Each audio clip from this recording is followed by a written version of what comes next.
President Biden is ratcheting up pressure on Nicaragua, signing new legislation that includes sanctions on the government of President Daniel Ortega. The sanctions come in response to the re-election of President Ortega in what the U.S. calls an undemocratic, fraudulent election. Mr. Ortega has secured a fourth term with 75% of the vote in an early tally. President Biden is denouncing the election, calling it a sham. He says it was well rigged before Election Day due to the arbitrary imprisonment of nearly 40 of Ortega's opposition figures, including 7 potential presidential candidates. Election observers from the EU and Organization of American States were not allowed to see the process, and journalists were barred from entering the country. For more on all of this, I want to bring in Eric Farnsworth, Vice President of Council of the Americas and the Americas Society. Eric, welcome. Great to see you. So you say Nicaragua, quote, has become an electoral dictatorship. You reported heavily on this story, but back up a bit and tell us exactly what his electoral dictatorship looks like. Hi, Tanya. It's great to be back with you. Yeah, Daniel Ortega and his wife, Rosario Maria, who's now the vice president, have used the instruments of democracy to, over the years, install themselves now as full dictators in Nicaragua. And so they've been elected, quote unquote, because they've used the machinery and the rhetoric of electoral politics, but in a way that was neither free nor fair. And as you just reported, based on the White House's statement, this has been something that's been going on now for some time. So it's really been a slow motion use of democracy to install a dictatorship. From that perspective, it's something that I call an electoral dictatorship. It's something that we're unfortunately seeing more and more of it across the Western Hemisphere. Well, it's also a disappointing change for the direction that Nicaragua was previously headed in, right, back in the 90s. And there seemed to be a period where the U.S. just wasn't really paying attention or didn't really care. Why was that? Yeah, you're exactly right. I mean, and I'll take you back even a little bit further to the 1980s, where Nicaragua, the Contra effort, was a real foreign policy priority for the Reagan administration. And in the elections of 1990, which Daniel Ortega contested, he was actually freely and fairly defeated by Violeta Chamorro, and he withdrew. He ran for the presidency again a couple times in the 1990s and was also defeated. But due to some political maneuvering and some deal making with frankly, deeply corrupt politicians in Nicaragua, he was able to create conditions that would allow the election of him when he came back by a much reduced percentage of the population, 35%, well less than a majority.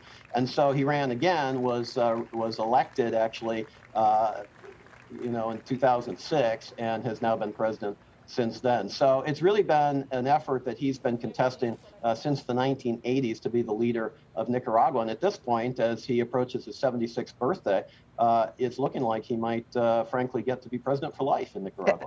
Well, he did just give a speech lashing out at the EU and the U.S. for criticizing him. So he doesn't seem to mind being called out over the election. As we mentioned, President Biden just signed this legislation, though, that includes sanctions to restrict multilateral bank lending and target regime corruption. Do you think any of that will have a meaningful impact on Mr. Ortega's regime? In a short word, no. And the reason why is because he has one goal, and his wife has one goal, is to now maintain themselves in office. They have been weathering sanctions already. This is not the first effort in terms of sanctions. It's a more serious effort. But frankly, it should have been done months or even years ago. Look, it's arguable that Nicaragua actually turned its corner toward full dictatorship in 2017 when Ortega put his wife as vice president, or at least in 2018 when mass street protests erupted in Nicaragua and were violently put down and hundreds of people were killed and many others were put into prison. So at that point, that's when the international community should have recognized this is a real problem and we need to take steps to address it. They did not. And so now we're in a situation where we're trying to close the barn door, frankly, after the horse has already escaped. And if you're President Ortega and the vice president as well, Rosario Murillo, you really have to think you've done okay. You probably have won this one. Sure, there will be some additional steps. There will be some rhetoric directed your direction. But the ability of the international community to actually force them out of office or even to moderate their behavior, I would argue, is quite limited. So at this point, there doesn't seem like there is much that you think that can be done in terms of, as you said, the horse has sort of already left the barn. What else can the international community do besides speak out against it and impose sanctions, really? Yeah, that's exactly right. And so that's what we will do. The U.S. will do that, the international community. There's an OAS General Assembly coming up in a few days. Nicaragua will clearly be part of that. The Secretary General of the Organization of American States has indicated a real distaste and frankly rejection of the Nicaraguan elections, as have many other countries in the Western Hemisphere. But the problem is that Nicaragua is isolated by democratic countries, but it's not globally isolated. It still has friends like Venezuela, friends like Russia, frankly, which have maintained a lifeline to Nicaragua over the years and allowed them to, frankly, survive even in the midst of increasing pressure. But there's a lot more that could be done. If the United States really wants to lower the boom, the United States could withdraw unilateral trade preferences, such as sugar quota preferences or others, could argue for the removal or at least the suspension of Nicaragua from a free trade agreement that it enjoys with the United States and other Central American countries, and could do other things as well. So if we really want to isolate the economy as well as the politics of the country, we can move in that direction. I would anticipate, though, that the Biden administration will continue to prioritize the multilateral effort, will continue to look for the OAS and perhaps the United Nations, but certainly multilateral institutions to take the lead, and will play a more supporting role. And if that is indeed the case, then yeah, I think that Daniel Ortega probably has won at least this round. And so that's something we have to bear in. And to your point about squeezing the economy ever further, that's not always an attractive option to the U.S. either, because there are so many refugee issues already coming out of Latin America that would just create more. And so to your point, there are a couple of international meetings coming up. The Organization of American States, as you said, is going to meet in Guatemala next week.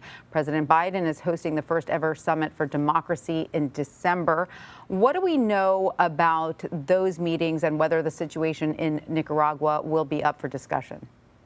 Yeah, absolutely. And your point about economic sanctions is exactly right. I mean, you want to make sure that they're targeted against the people who deserve them, not the folks who have no business, are not responsible and would be parties that don't deserve sanctions. You're exactly right, and that's a challenge.